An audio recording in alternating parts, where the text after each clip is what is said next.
E aí ele contou o sonho de Nabucodonosor. Nabucodonosor ficou impressionado, né? Porque foi exatamente aquilo que ele sonhou. Ele contou o significado. E o que Nabucodonosor sonhou? Ele sonhou com uma estátua que tinha 4 metais: ouro na parte de cima, prata, bronze, ferro, e os pés da estátua eram ferro e barro misturado.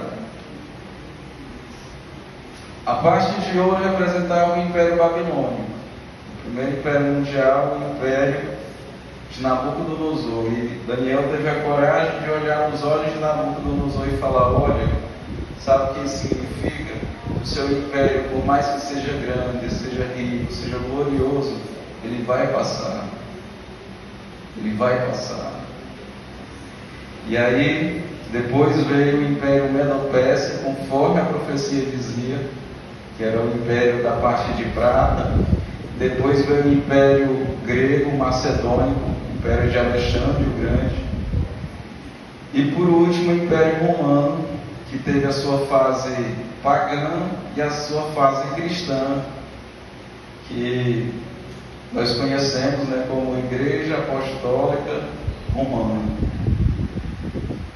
E houve a última fase, né, que é a parte dos pés, que é metade barro e metade ferro.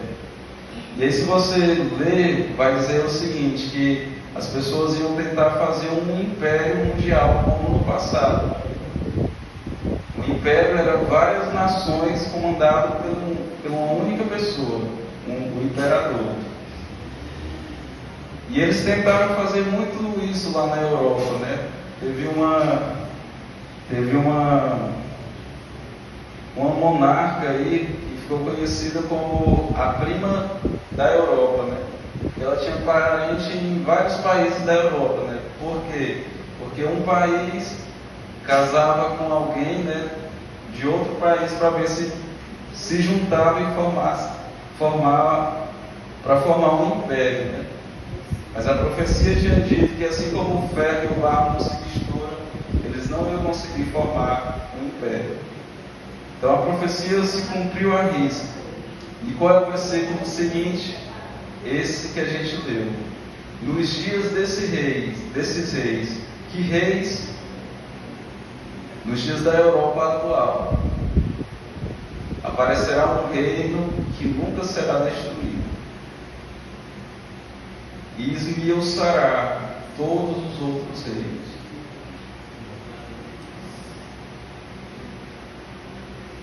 Irmãos, a profecia é muito exata. É muito exata.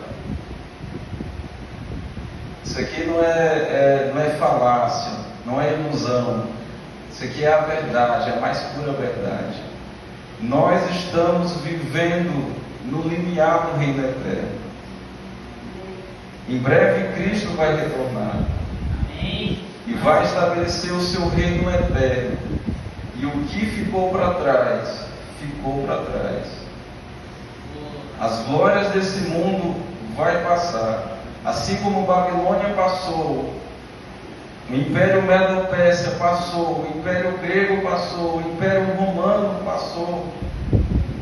As glórias desse mundo, as glórias dessa geração vai passar. Vamos ler o último verso dessa noite. Lucas 4, versículo 43.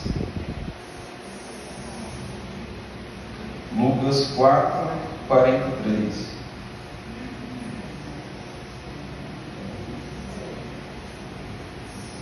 Lucas 4, 43.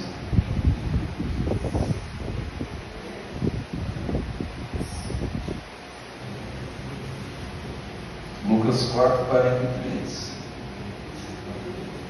Amém? Amém. Diz assim: ele, porém, lhes disse: é necessário que eu anuncie o Evangelho do Reino de Deus também às outras cidades, pois para isso é que fui enviado. Qual é o título da mensagem dessa noite? Ele fala de um reino. Ele falava de um reino. Jesus Cristo, quando esteve nessa terra, ele retoma o mesmo assunto que foi falado na corte de Babilônia: o reino. O reino. E o que é o reino de Deus? Um reino basicamente é o domínio de um reino. Então, o reino de Deus é o universo. Mas atualmente esse reino se chama o reino da graça. Mas está chegando o reino da glória. Todos os súditos leais de Deus nesse mundo fazem parte do reino da graça.